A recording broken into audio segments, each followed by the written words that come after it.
The dawn of the 16th century saw the Americas teeming with thriving civilizations, Aztec, Inca, Maya, and countless others, whose roots stretched back thousands of years. Their lands were rich with gold, silver, fertile soil, and ancient knowledge. Yet, to the Spaniards sailing across the Atlantic, these worlds were not marvels to respect, but treasures to plunder. What began as expeditions of exploration quickly turned into campaigns of conquest and cruelty. With steel, gunpowder, and a ruthless thirst for domination, the conquistadors descended upon the New World. Hernan Cortes' march into the Aztec Empire in 1519 marked the brutal tone that would echo across the continent. The Spaniards, though vastly outnumbered, wielded iron weapons and firearms that indigenous warriors had never encountered. Horses, creatures unknown to the Americas, became symbols of terror as Spanish cavalry charged into villages. The promise of alliances quickly gave way to betrayal, as leaders who sought peace were seized, tortured, or executed. For the Spaniards, conquest was not just about territory. It was about breaking the spirit of entire peoples. Torture became a calculated tool of control. The conquistadors understood that fear could conquer more swiftly than armies.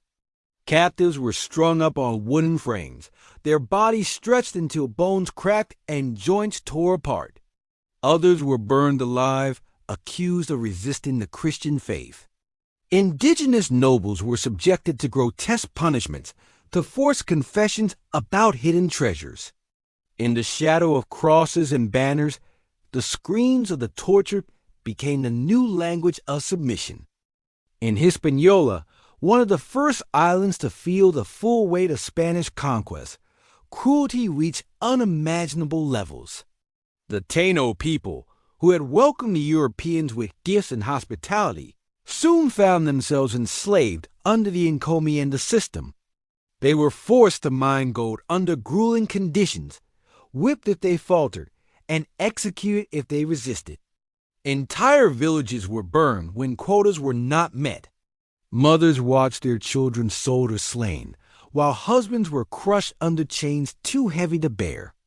The Spanish crown claimed that conversion to Christianity justified these brutalities, but the truth lay in greed. Priests preached salvation while conquistadors demanded tribute in gold and labor. Indigenous leaders who resisted baptism were bound and torture water forced into their lungs until they suffocated or their ribs snapped from the strain. Inquisition-style punishments, once confined to Europe, now played out beneath the tropical sun. Death was not enough. Suffering had to precede it, a cruel spectacle meant to warn others. The fate of Hatchery, a Taino chief in Cuba, became a grim legend. After leading resistance against the Spaniards, he was captured and tied to a stake. As flames rose, a priest offered him baptism, promising heaven if he converted. Hatchery asked if Spaniards went to heaven. When told they did, he refused, choosing hell over sharing eternity with his oppressors. His execution was not just murder, it was a message to all who dared to defy Spanish rule. The ashes of his body mingled with the cries of a people being erased. In Mexico, after courts captured the Aztec Emperor Moctezuma, the brutality escalated. Spanish soldiers stormed temples, seizing gold and idols, while slaughtering worshippers during sacred ceremonies. Survivors were dragged into plazas where torture devices awaited. Wooden racks stretched their limbs until muscles tore apart. Iron collars with spikes crushed their throats, preventing them from speaking or crying for mercy. Courts demanded information on hidden treasures, and if words did not come, the breaking of bones did. The wealth of an empire was pried from the agony of its people. The torture was not confined to warriors or rulers. Women and children bore the weight of cruelty as well. Families were torn apart as women were enslaved for labor and sexual exploitation. Children were beaten to force obedience. some branded with hot irons as property of Spanish masters. In mines, children carried heavy loads of ore, their spines bending under the strain until their bodies broke. For the Spaniards, every life was expendable if it did not serve their hunger for riches. Beyond physical torment, psychological torture spread like poison. Conquistadors forced indigenous people to watch their sacred idols destroyed, their temples desecrated, their leaders humiliated. The message was clear. Their gods were powerless, their culture worthless, and resistance futile. Spanish cruelty sought not just to kill bodies, but to crush souls. Torture was theater, performed to erase identity and replace it with submission. This erasure was as deliberate as the breaking of bones or the spilling of blood. The cruelty of the Spanish conquest in the Americas was not a series of isolated atrocities, but a systematic campaign of terror. From the Caribbean islands to the heart of the Aztec and Inca empires, torture was a tool wielded with precision. The conquistadors believed fear was stronger than swords, and through fear they carved their empire. Episode 1 of this tale closes with the sound of chains clinking in the darkness, the screams of innocence echoing through the jungles and mountains. The age of bone-crushing torment had only just begun. By the time Spanish banners reached the Andean peaks, the terror that had engulfed the Caribbean and Mexico was already infamous. Word of the conquistadors' arrival spread across valleys and mountains, and with it came stories of steel blades, fire, and chains.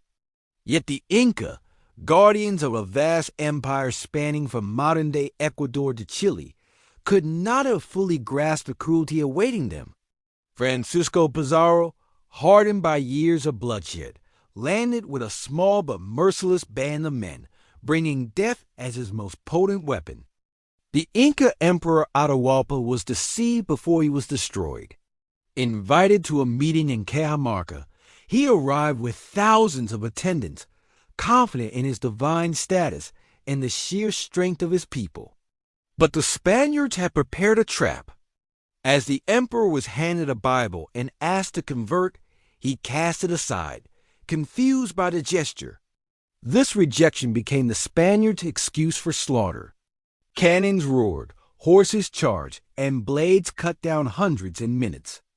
The massacre was swift, but the tortures that followed were slow. Atahualpa himself was held prisoner, his life dangling by a thread of Spanish greed. Promised freedom if he filled a room with gold and silver, the emperor's people complied, stripping temples and mines to meet the ransom. Yet even after this mountain of treasure was delivered, Pizarro ordered his execution. The emperor was first threatened with being burned alive, a fate meant to terrify his people and erase his lineage. Only when he agreed to baptism was the sentence reduced to strangulation with a garrote, a device that crushed his neck in silence. With their leader gone, the Inca were left vulnerable. Resistance flared, but Spanish retribution was merciless. Villages accused of harboring rebels were raided, their inhabitants tortured for information. Men were tied to wooden posts and flayed alive, their skin peeled away while others were forced to watch. Women were violated before their families, a cruel tactic designed to shatter both pride and will. Children were sometimes hurled against rocks or sold into slavery, their small bodies viewed as mere tools of labor. Torture was not random. It was the machinery of conquest grinding forward. In Mexico, the remnants of the Aztec people endured similar fates. Those accused of hiding idols or practicing forbidden rituals were subjected to water torture. Buckets of liquid were forced into their mouths until their stomachs swelled and their lungs nearly burst. Others were placed in stocks where their limbs were twisted until bones snapped, a sound that echoed like gunfire in the silence of the plazas. Entire groups were burned alive, the Spaniards declaring it a purification of heathens, though the true motive was intimidation. The cruelty extended beyond the battlefield into the mines and fields. Enslaved indigenous people, branded with hot irons, were driven to exhaustion under the encomienda system. Those who faltered were whipped until their backs split open, salt rubbed into the wounds to heighten the agony. Some had their hands cut off for failing to meet quotas, left to bleed as a warning to others. Every blow was a message. The empire demanded tribute not just in gold, but in the crushed bones and broken spirits of its subjects. One chilling device imported from Europe was the rack. Victims were tied at wrists and ankles, then slowly stretched as gears turned. Ligaments tore, shoulders dislocated, and spines cracked while cries filled the chambers. Spanish captains used it on Inca nobles suspected of hiding sacred treasures. Even when the victims confessed, the torment often continued, for pain itself was the reward. Reports from friars who witnessed these acts describe bones protruding through skin, yet the torturers carried on with cold precision. Religion, meant to offer hope, was instead wielded as a blade. Priests often stood beside soldiers as indigenous people were tortured, demanding conversion between screams. Those who refused baptism faced burning at the stake, their ashes scattered to erase any trace of their existence. Others were forced to march in chains, wearing heavy crosses while being whip-mocked parodies of Christ's suffering. Faith became fused with cruelty, a tool to justify every atrocity. The Spaniards claimed they were saving souls, yet their methods left only ruin. In Peru, rumors of rebellion drove the Spaniards to new extremes of terror. Suspected leaders were wrapped in ropes tightened with wooden sticks until their ribs fractured and blood flowed from their mouths. Others were buried alive, their muffled cries fading beneath the soil. To instill terror, heads of rebels were mounted on spikes in village squares, eyes gouged out to strip away any sign of dignity. These gruesome displays reminded all who passed that resistance meant agony beyond imagination. Yet despite the endless tortures, the spirit of resistance never completely died. In the hidden valleys and remote mountains, whispers of rebellion continued. Survivors carried scars, burned skin, missing fingers, shattered limbs, but also carried stories of defiance. Mothers told their children of Hatchui, of Atahualpa, of nameless warriors who died with courage. Even as the Spanish Empire grew fat on silver from Potosi and gold from Tenochtitlan, it could never fully extinguish the memory of what had been lost. Torture crushed bodies, but memory endured.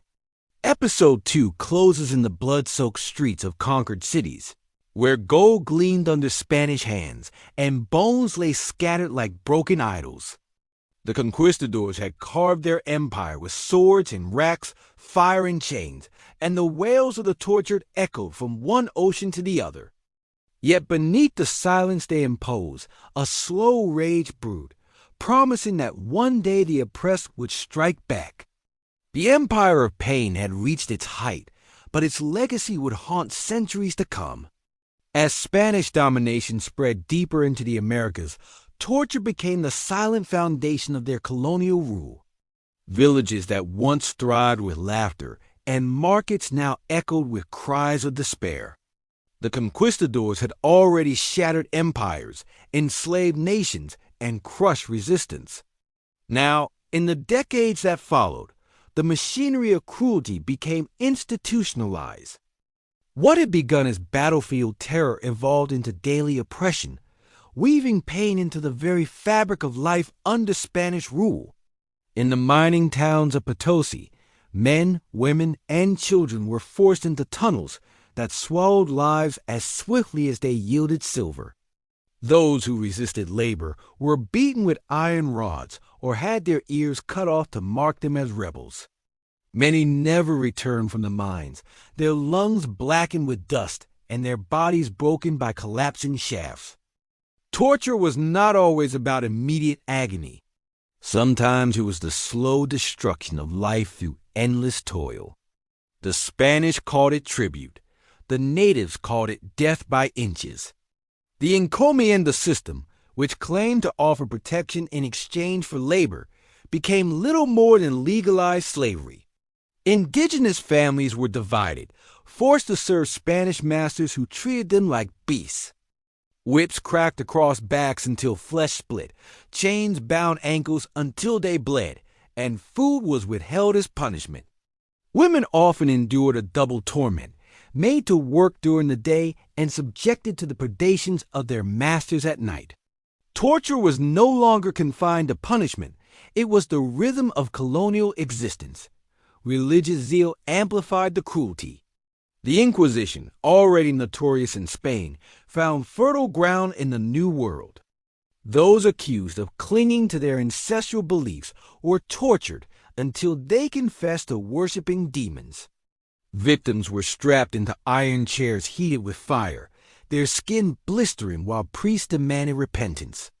Others were subjected to the strapado, suspended by their wrists until shoulders dislocated with sickening cracks. Every drop of pain was cloaked in piety, as if tormenting bodies could cleanse souls. For the Maya of Central America, torture came not only through direct violence, but also through cultural annihilation. Sacred texts were seized and burned, with those caught hiding them subjected to lashes and mutilation. Priests led public spectacles where idols were smashed and elders forced to renounce their gods under the lash.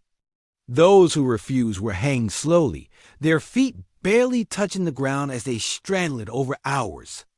The goal was not only to kill, but to erase memory itself. Public executions became grim theater for the colonizers. Indigenous rebels were dragged into plazas, tied to posts, and dismembered piece by piece before crowds. Heads were severe and mounted on spikes, tongues cut out to silence voices of defiance. In some towns, captives were bound inside cages and left to starve as warnings. Children were sometimes forced to watch the torture of their parents, ensuring fear took root in the next generation. Terror was passed down like an inheritance.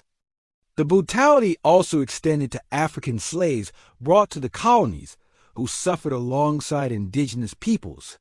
Shackled in chains, they endured whippings that tore skin from bone, branding irons that marked flesh forever, and iron masks that prevented speech or eating without permission.